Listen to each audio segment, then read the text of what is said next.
This one, that's our White House beehive. So that's the one that's kept at the White House. Myself, I think that's insane because right there you can see the elbow of the beekeeper. So the hive is about this high right here, give or take a little bit, before you ever get to your bottom box. So in order to reach any of the supers on top of that, you've either got to be standing on a platform or a ladder or something else, which is a good way to fall off and break your leg or something. So, you know, my own political opinion is that just kind of illustrates a lot of the waste that we see from the government where they've overkilled it.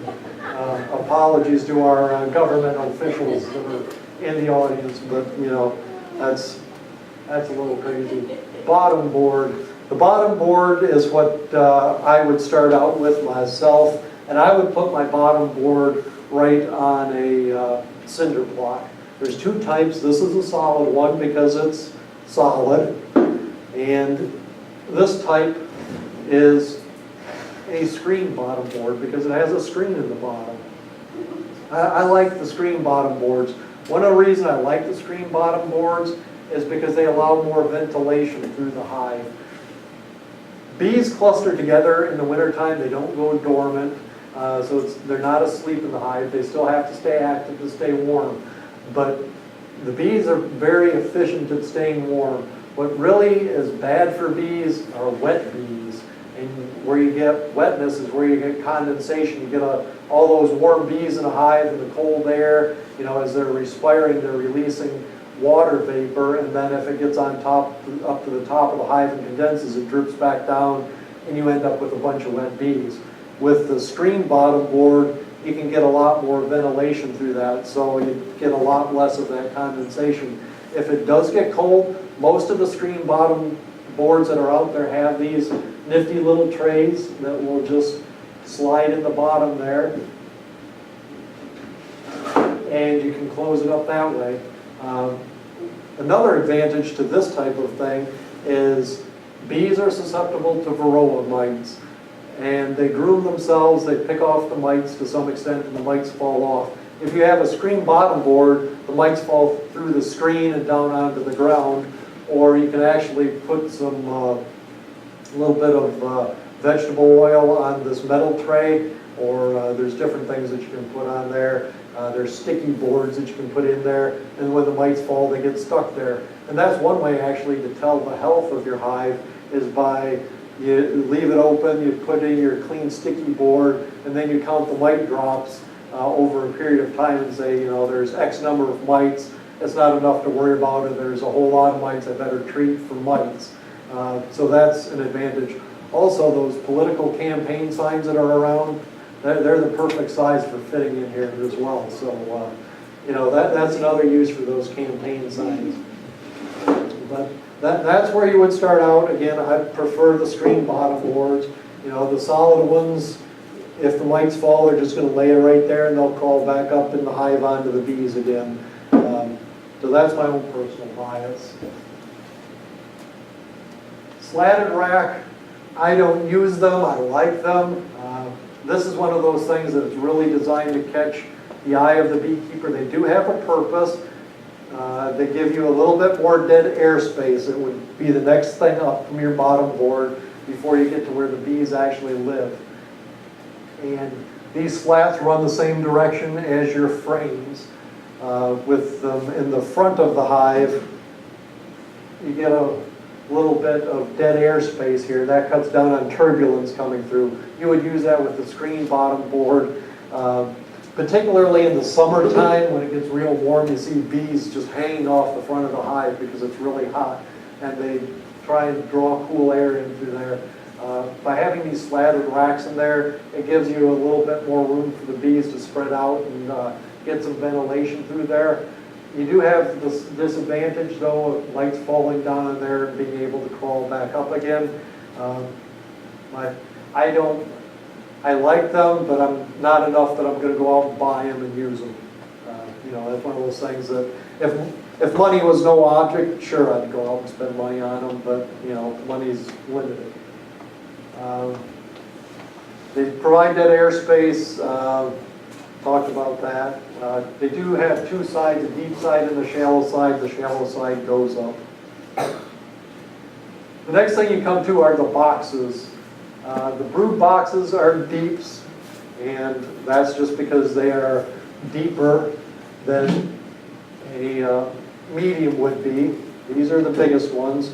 Myself, as I said, I didn't bring an 8-frame bottom board along, but you can see they're a different size box. And then typically here in Kentucky, most beekeepers run 2 deep boxes for their bees. In Ohio, I knew it was kind of split 50-50. A lot of the beekeepers in Ohio only run 1 deep for their bees. Just here, traditionally it seems as though 2 deeps is fine, and that's not a problem. Again, my own personal bias, I would keep everything in 8-frame mediums if I had it, because then you don't have different size frames between your deeps and your shallows. And I think I've got a shallow frame somewhere. I have a shallow frame. I'll find that as we go along. I know I have some in this super right here, but I don't want to open that up right now. As you can see, a deep is 9 5/8 inches, a medium is 6 5/8, and a shallow is 5 11/16. If you're going to make your own woodenware, if you're into woodworking and that, you can certainly do it. It would be relaxing, cost effective, probably not. Most of these bee companies are set up to do this in mass production, and it's much better to allow them to do it, because the bee space is critical. I've talked to several beekeepers that have tried to make their own woodenware, and they don't have the boxes just the right size, and then the bees never get settled in right. But you need that critical 1 3/8 inch spaces between the edge of the frame and the box, and between the frames and everything else. So you can't, if you're a carpenter like me, that close enough is good. You don't want to be building your own woodenware. If you're a perfectionist and a cabinet maker, then you've probably got the precision to do that. While we're talking here, the brood boxes are typically deeps, or if you do like me, you can use all mediums. And then there's something called a super. Anybody know why the shallow boxes are called supers? No?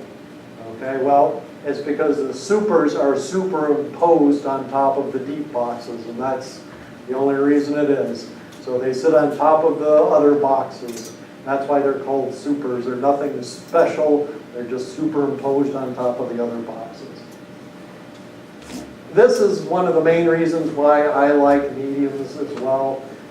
If you're using 10-frame deeps, a full deep full of honey, I do know beekeepers that just run deeps. They don't use shallows at all. They'll actually store honey in their deeps as well. A deep full of honey is going to run you 90 pounds. You better be in pretty good shape if you're going to be lifting those all day long. Medium 10-frame runs about 60 pounds. A medium 8-frame runs around 48 pounds, and a shallow runs around 36 pounds. I've got a super up here. It's not actually full. When we're done, you can come up and lift this if you want and see what you think it's like, but that's not even 36 pounds. One of the reasons I like the 8-frame over the 10-frame, though, just has to do with the ergonomics of it. If you stop and think about it, with an 8-frame, the weight is closer to your body. With a 10-frame, you'd have 2 more frames sticking out, so you'd have weight further out. As you get older, your back starts to go out, and the weight is further out from you, so if you can keep the weight closer to your own body center of gravity, it makes it a little bit easier. Yeah, the 8-frame mediums are a little bit heavier than the 10-frame shallows, but just from my own back and things, I found it easier. It doesn't hurt my back as much to lift 8-frame mediums that are close to my body as opposed to 10-frame shallows, where you've got that little bit of extra weight further out. So that's my own bias there. Queen excluders, that's the next thing we come to. This one is mine. A lot of beekeepers will call this a honey excluder. This is an 8-frame. Just all it is just plain old metal strips, and it would sit there.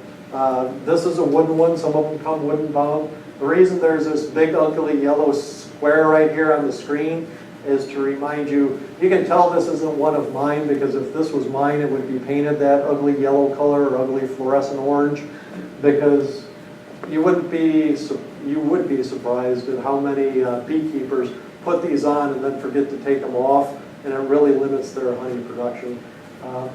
The only time I use a queen excluder is if I'm putting a package in a hive initially, and in that time I use them as what I call a queen includer, because what I will do is I will actually put this queen excluder on top of my bottom board, and then I put my brood box in there, and then when I put my bees in there, when I shake them out of the box, the queen, she's in the cage, and they'll have to release her at some point, or if she is loose and has come out of her cage already, she's not going to leave that hive, because the queen bee is bigger than your worker bees, and she doesn't fit between these slats, so that keeps her in the hive until she's settled in. So when I call it a queen includer. I put it on, if I put a new package in, I leave it on for about a week until I know that they're drawing out the comb, the queen is settled in, and then I come in and take it out. As long as we're talking about packages, this is how your bees would come in the spring if you order a 3-pound package of bees. Comes in a nice little box, comes through the postal service usually, or you can go pick it up. We've got a bee company here in Kentucky that does that or things. But then it has, I really wish they would do this more, but it seems as though more companies are starting to forget putting this little square notch in here. There's a circular opening right here where a can of high fructose corn syrup sits right in there. That keeps the bees fed when they're in the box. But then there's this little square notch, and that's where the queen cage fits in there. More and more often now I see where companies are not going to the effort to cut that little notch out, and so you don't have the little metal strip. They just use a piece of tape and tape it on there, so it just kind of hangs in there. And in fact, this spring, when we got in one of our packages, the queen cage had fallen off and was laying on the bottom of the cage, which makes it a lot more difficult. When they've got this kind of cage, all you have to do is there's another little board that sits on top here. You pry it off. You can pull out the queen cage, put the top back on. Your queen will be in this little cage right here with a couple of worker attendants with her. And then you can put this, if it's got that nice little strip on there, there'll be a cork in one end, and you take out that cork, and then there's candy, sugar candy between the cork and the queen. And when you hang that between the frames, the other bees will come up and eat that, and she'll eat her way out, and that's how she gets out. Because what they do when they produce these packages of bees is they just go to hives that have a bunch of bees in them, and they just shake them into a box. They're not imprinted on that queen's pheromones. A pheromone is the chemical that bees release that tells the bees that this is my queen, this is my hive, this is where I should be. So even though they might have traveled for a couple of days together in this box, it takes a little bit longer than that for them to imprint on her. So they put that plug in there so that by the time that she's finally chewed out of that cage, they're become imprinted on her scent, and they know that she's their queen and they're not going to kill her. But different ways that beekeepers release these. Some will actually take out the sugar thing, and then they'll stand there and shake the heck out of these things and shake all the bees in there. I don't like to do that. There's just some narrow boards that hold the screen on here. I like to just pull that off, peel that back, put it in there, and then you can put another MP deep on top of it, and the bees will work their way out and eventually come back a couple of days later. They've all come out of the cage. You take that out and you go on. So, that's my own bias there as well. But if you do use a queen excluder, if you have a wooden bound one, I recommend you paint it an ugly color so you don't forget to leave it on the hive. Some people swear that it cuts down on their honey production. I haven't got the scientific data that will prove that. I don't have the scientific data that disproves that. Myself, I don't use them. I try to keep it as simple as possible. Supers are what is used for honey storage, what's going to be harvested. Shallows and mediums are the most common. Like I said, there's a few guys out there that will actually use deeps, but I don't want to be lifting 90-pound boxes of honey in August and things. The next thing, as you're coming along, typically you would have, well, let's talk about frames a little bit.